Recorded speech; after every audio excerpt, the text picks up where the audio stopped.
Hey, checking in with the first four chapters of the Synthtc Men of Mars, Barsoom novel number 9 from Edgar Rice Burroughs, published in 1940. This one follows John Carter, but is told from the perspective of Das Vorges Das. I'll have to look that up again. One of John Carter's personal guard, who follows John Carter on his latest adventure, which is Deja Thoris has been terribly injured in a airship accident, and he needs basically the best surgeon on Mars to be able to try and hopefully save her. And his thought is what he needs is Raj Athavis, the mastermind of Mars, the guy who was yanking people's brains out of bodies and transferring them into other bodies, taking the old Zaz body and putting it into the beautiful, comely body of what's her nuts, which I can't remember at the moment. But he thinks, like, okay, I need to track him down. Maybe the best person to track that down will be Ulysses Paxton, who was his assistant, and even if not, maybe his assistant is like the closest thing to the great thing. But it's like, okay, I need to go and track them down. They zip off.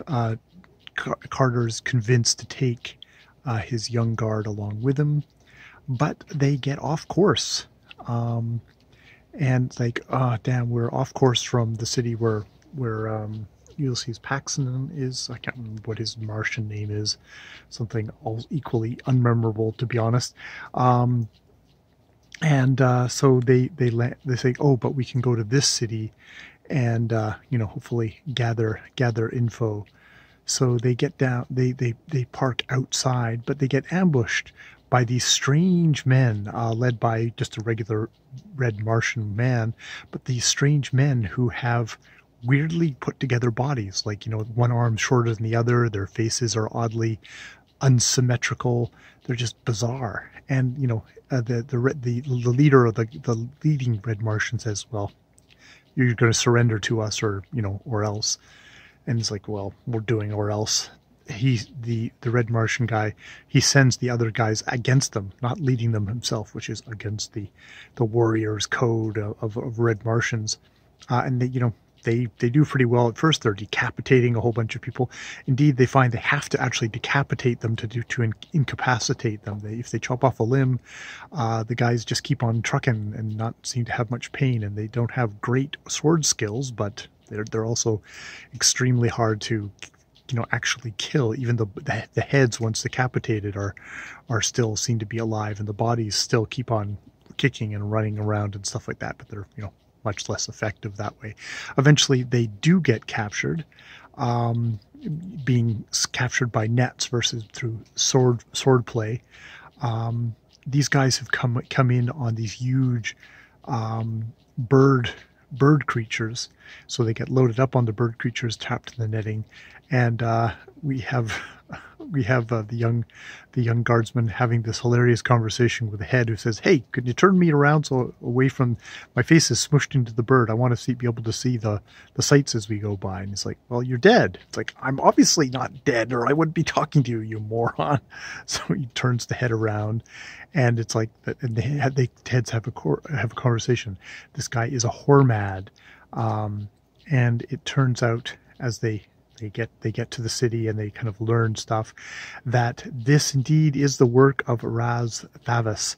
He when he got loose again, he embarked on a program of reanimating of dead bodies, basically, or animating flesh from its own stuff, growing bodies, and he did this, and most of them were pretty brainless guys, but some of them were smart enough that they actually banded together and took Raz Thavis captive, and he is enslaved to them and is chunking out millions upon millions of these Havids with an ultimate goal that they want to take over Mars.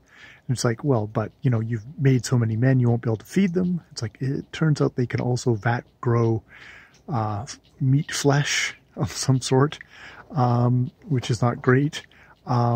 They're figuring out transportation with the birds. They want to basically make a whole ton of the birds and then basically capture airships as they go along when they're conquering first the surrounding kingdoms and in this marshlands. Yeah, they've got everything kind of worked out, and they're extremely hard to kill because they can just basically put the bodies back together again, and they can grow bodies extremely fast. So they've got a lot of things worked out, which does not make for a particularly good looking scenario for the rest of the peoples of Mars, that these Honads might do it. They're basically kind of like zombies, but some of them are actually smart zombies. And I believe Razdavis has also been taking some of the captured red Martians that he finds and putting the Honads' brains into the red Martians' bodies. So that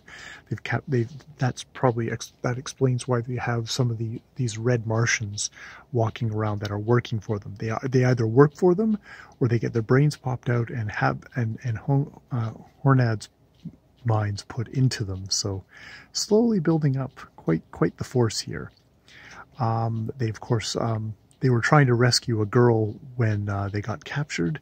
This is Genasis, who seems to be fleeing a city where the guy has got a really terrible reputation for being cruel. So I'm assuming this is the romantic thing for the young guardsman, since John Carter is a paladin and only working for Dejah Thoris, who is of course freaking amazing and gorgeous, and who he's trying to help out on this adventure. So yeah, that's what I've got so far, the Synthtc Men of Mars.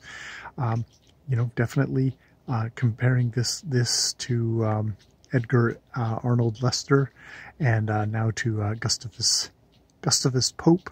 It's like, yeah, Burroughs really kicks the story going and gets it clicking along pretty quick and telling it entertainingly. So not that the other guys aren't pretty good writers, but it's that knack of just telling a sprightly tale, which he is so good at. All right, more videos later.